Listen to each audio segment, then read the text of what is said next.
Olá, olá, você está ouvindo o Papo de Legista, o seu podcast sobre medicina legal e perícias médicas, medicina e tudo que tem direito. Meu nome é Yuri Franco Trunkel, sou médico perito e vou falar para vocês um pouquinho sobre lesão corporal hoje. A lesão corporal ela pode ser definida como qualquer dano ou prejuízo à integridade corporal, à saúde, seja física ou mental, de alguém que foi causada por outra pessoa. Essa ação sendo violenta, proposital ou não. E isso está previsto no Código Penal, o artigo 129, que tem uma pena de detenção de 3 meses a 1 ano, que seria o artigo 129, ofender a integridade corporal ou a saúde de outra. E do ponto de vista médico-legal,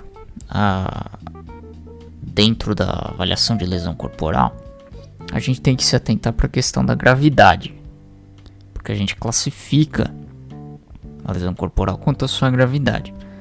Ela pode ser grave, gravíssima ou leve. Vamos começar pela grave e gravíssima, porque a leve seria uma exclusão dessas duas, trocando em miúdos. A lesão corporal grave é aquela que resulta em algumas situações específicas. São elas: a incapacidade para as ocupações habituais por mais de 30 dias, o perigo de vida, uma debilidade permanente de membro, sentido ou função, ou aceleração de parto. Quando a gente está falando de incapacidade para as ocupações habituais por mais de 30 dias, está falando para qualquer execução da atividade que aquela pessoa exerce para ter a sua subsistência, toda atividade de vida, desde atividade de lazer, uma atividade doméstica, ainda que de forma parcial. Esse é o intuito, E o prazo é de 30 dias, a contar da data do fato, do traumatismo. Em relação ao perigo de vida, esse é um conceito um pouco complexo, com base no que Flamínio Fávero, no seu livro Medicina Legal, postula, sobre essa questão da lesão corporal. Seria um perigo efetivo, concreto, que resultaria em uma morte, de fato, se não tivesse alguma intervenção, É uma situação real, comprovada, que difere de risco de vida, que é importante dizer, que seria uma configuração de uma situação hipotética. O risco de vida é o que poderia ter acontecido se a pessoa, por exemplo, foi empurrada e naquela situação ela poderia ter caído de uma altura muito grande, mas no caso ela não foi. Então, não houve perigo de vida, a situação foi hipotética, Quanto a situação de debilidade permanente de membro, sentido ou função, seria uma redução, dessa capacidade funcional do membro, ou de sentido, ou de uma função. O membro seria um apêndice do nosso corpo, os membros superiores, o membro inferior, por exemplo. Os sentidos, seja a visão, a audição, enfim. E a função, que seria a atividade específica de um órgão.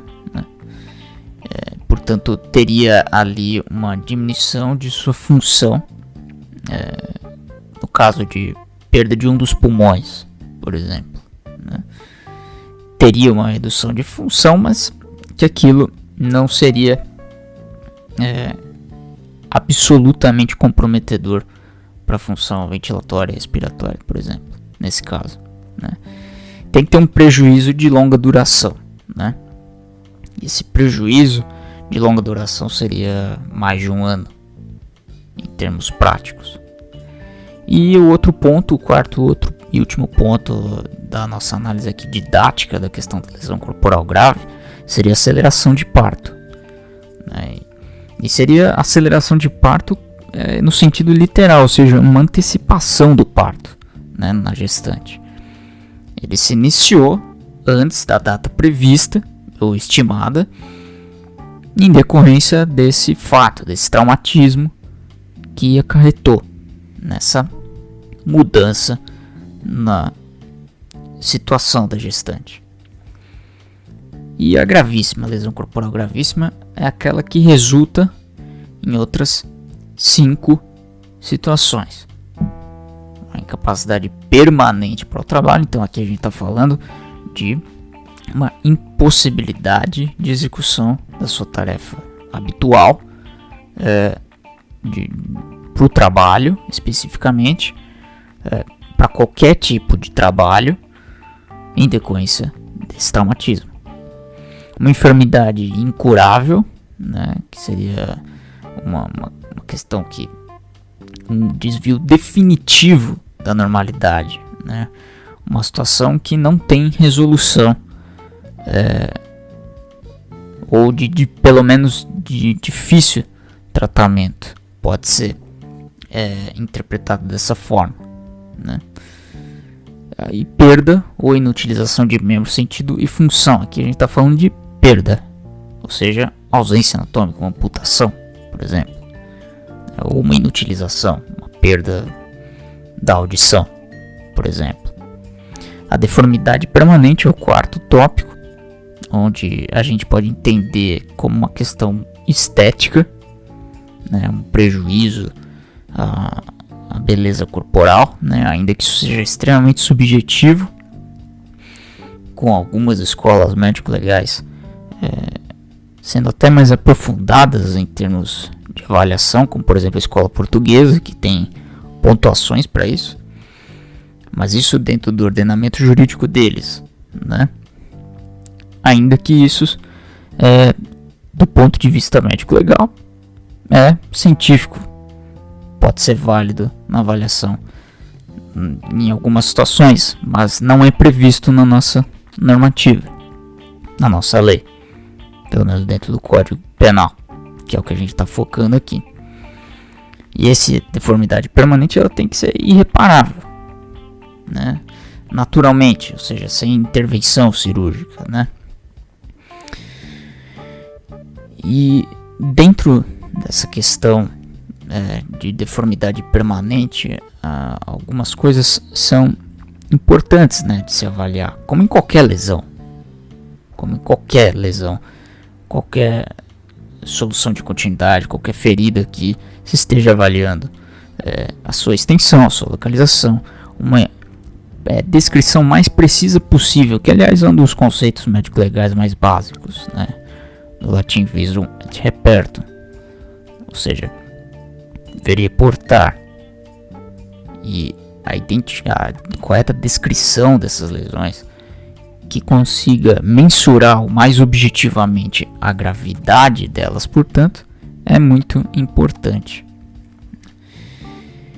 E a quinta e última situação, né, para caracterização de uma lesão gravíssima é o aborto, né? Então, uma interrupção da gestação em qualquer período, né, que resulte na morte intrauterina desse concepto, né?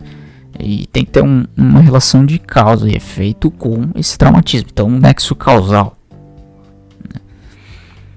E a intenção pode não ser provocar esse aborto, mas sim de lesionar a mulher que no caso está gestante.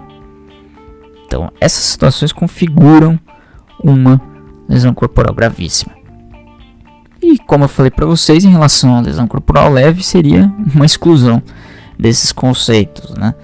Tem uma lesão, mas ela não tem as características de uma lesão grave ou gravíssima, por exemplo.